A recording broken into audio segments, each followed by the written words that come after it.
Hello everyone, it's Melanie from Mel's Inky Fingers, and I'm here today just to give you a few quick tips and tricks for using the Stampin' Up! Stamp and Die Hybrid Embossing Folder Bundles. I know that is a mouthful, but basically these bundles have the addition of an embossing folder that goes with it. And these aren't just any embossing folders, these are special that accommodate holding the dies so that when you pass your cardstock or pattern papers through the Stampin' Cut and Emboss machine, it not only embosses detail on it for you, but it can also die cut an image. So let me show you how these work. I think that these hybrid embossing folder bundles are literal creative genius because it expands what you can do with your products so much. So here's an example of a card that would look kind of like a traditional use for a Stamp and Die bundle, where you use the items, you layer them up, you create a really cute card and send it off to someone you want to receive it.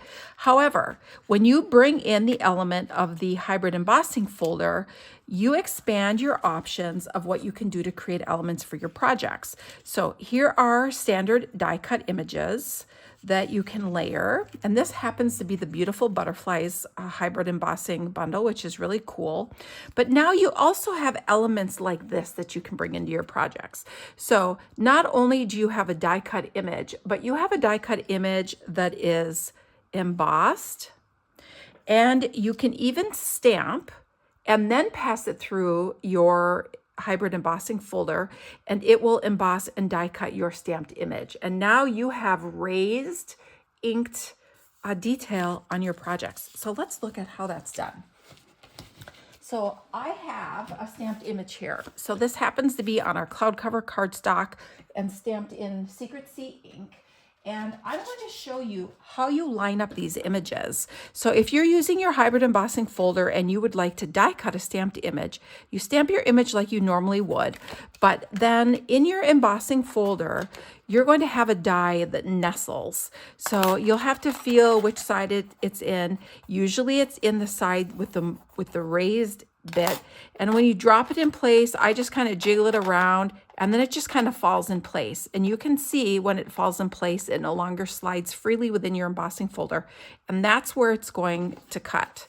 So if you have just a piece of cardstock that you want to pass through and die cut, you can just put it in here like normal, close it, hold it together, pass it through your Stampin' Cut and Emboss machine, just like you would a normal 3D embossing folder. The sandwich is the same.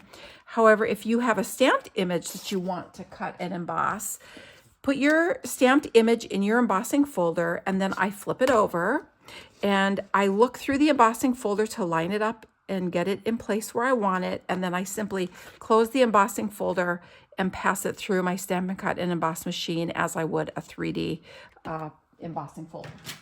So I hope these tips for using your hybrid embossing folder bundles is helpful. Stampin' Up! Has several of these. They're always really fun to use to create really beautiful projects with the added element of embossed, inked, or embossed die cut images. Thanks.